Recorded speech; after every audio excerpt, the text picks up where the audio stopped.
अस्सलाम वालेकुम। उम्मीद करती हूँ आप सब खैरियत से होंगे। और आज मैं यहाँ आपको बनाना सिखाऊंगी गोला कबाब मसाला रेसिपी कैसे बनाते हैं। और ये मसाला तो मैं बनाना सिखा चुकी हूँ, इसी मसाले से हमने आज बनाने गोला कबाब। और ये रेसिपी आपने एंड तक देखनी है। यहाँ मैंने चिकन का कीमा 1 पाव ले लिया था, 4 बड़ी हरी मिर्चें मैंने डाल दी, 1 बड़े साइज़ की प्याज मैंने ले ली, छोटी हो तो आप 2 प्याज ले लें। नमक 1 टीस्पून डाल दिया, 1 टीस्पून मैंने अदरक लहसुन डाल दिया। अब इसको बारीक सा पीस लेंगे। और यहाँ पर फिर गोला कबाब मसाला जो हमने बना के रखा हुआ था वो यहाँ पर डाल देंगे 1 टेबल स्पून, यानी कि 1 पाव कीमे के साथ 1 टेबल स्पून जाएगा।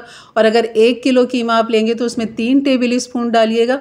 और यहाँ पर एक मेरे पास सीख है, ये सीख कबाब बनाने वाली, तो अगर नहीं तो आप पेंसिल या कोई भी इस तरह की इस्तेमाल कर सकते हैं। इसको गोला कबाब बनाने के लिए एक पेड़ा सा ले लें, उसको गोल करते हुए अंडे की शेप की तरह हमने इसको बना के निकालना है। इस तरह खूब अच्छा से इसको टाइट कर लें।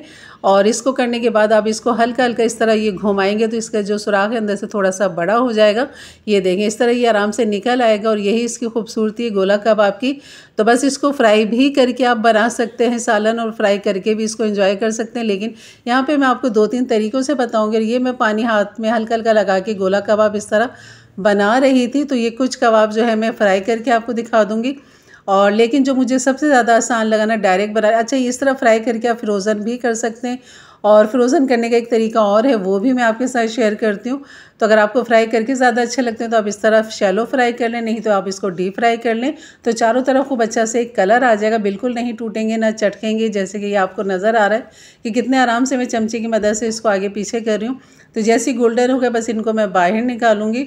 और यहाँ पर जो है मैं आपको ये फ्रोज़न करने का तरीका बताती हूँ कि अगर आप इस तरह फ्रोज़न करके रखना चाहें तो इस तरह सीख के ऊपर ही आप गोला कबाब को हल्का हल्का सा आँच के ऊपर से सेक लें। और जैसे इसको कलर चेंज हो जाए बस ये आराम से ये निकालें। ये देखें कितना हार्ड हो गया, बेहतरीन। ये ठंडा हो जाए तो बस इसको फ्रोज़न करके रखें, एयरटाइट जार के अंदर रखें। और यहाँ पर इसके मसाले के लिए हमने इसकी ग्रेवी के लिए मैंने 2 टमाटर ले लिए थे, हाफ़ कप घी ले लिया था, उसमें 1 टीस्पून अदरक लहसुन डाल के भूना, फिर टमाटर इसमें डाल दिए 2 काट के। और खूब अच्छा से इस टमाटर को नरम करेंगे, गलने तक इसको पकाएंगे ढक के। लाल मिर्च मैंने 1.5 टीस्पून यहाँ पर डाल दी थी। और पिसी हुई तली हुई प्याज है मेरे पास, ये मैंने 2 टेबल स्पून डाल दी। अगर ये ना हो तो आप शुरू के अंदर प्याज को पहले हल्का सा लाइट गोल्डन कर लें, चॉप प्याज ले लें 1 बड़े साइज़, उसको गोल्डन कर लें, उसके बाद टमाटर डाल दें, सारे मसाले इस तरह डालें। यहाँ पर जो मैंने डाल दी थी दही आधा पाव डाल दी थी। और जो गोला कबाब मसाला बनाया था वो मैंने यहाँ पर 1 टीस्पून डाल दिया था, इसी मसाले के अंदर खूब अच्छा सा भून लिया था। उसके बाद यहाँ पर गोला कबाब मैंने डाल दिया था। ये हमारा गोला कबाब मसाला बिल्कुल रेडी तैयार है। हल्की सी ग्रेवी करूँगी, बिल्कुल कौरमे की तरह हमने इसकी ग्रेवी रखनी है। और अगर आप डायरेक्ट पकाना चाहते हैं तो बस गोला कबाब सीख से बना के निकालें और इस मसाले के अंदर डालते चले जाएं। जैसे मसाला भून जाए तो आप डायरेक्ट गोला कबाब भी डाल सकते हैं। और दूसरे ये कि कसूरी मेथी इसके अंदर मैंने 1 टीस्पून भर के डाल दी थी। और यहाँ पर बारबेक्यू कर लिया था, इसको कोयले का धुआं दे दिया था।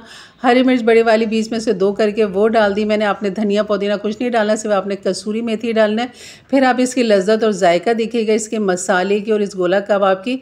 और सबसे अच्छी जो खूबी है ना, ये देखें इतने सॉफ्ट नरम स्पंजी आपके गोला कबाब बनेंगे, इतने बेहतरीन बनेंगे, बिल्कुल हार्ड नहीं होंगे, बिल्कुल शिलिंग नहीं होंगे। अगर आप बिल्कुल इसी तरह मेरी रेसिपी को फॉलो करते हुए बनाएंगे, यकीन करें बहुत लजीज बनेंगे। बकरीद करीब करीब है तो ये बना के भी आप गोला कबाब अपने मेहमानों के लिए सर्व कर सकते हैं, अपने लिए, अपने घर वालों के लिए बनाइए। और फ्रोज़न भी आप करके रख सकते हैं, इसको सेक के फिर ठंडा करके फिर फ्रोज़न कीजिए।